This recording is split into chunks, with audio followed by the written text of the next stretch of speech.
কোনো ক্ষতি হলো না কি হলো আসলে কিছু বোঝা যাচ্ছে না।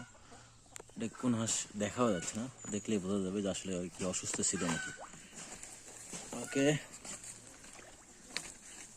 একদম ওকে।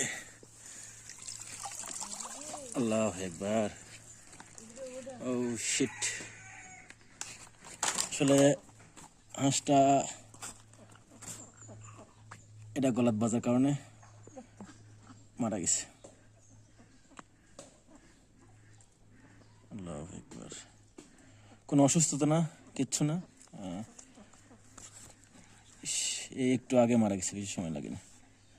এই খায়া দায়া নামছে, নামার পর এটা খাইছে, খায়া মুখে ভেজে গেছে, ভেজা ভেজা মারা গেছে। এই হলো অসুস্থতার কারণ। ব্যাপার না, আল্লাহ যা করে মঙ্গলের জন্যই করে।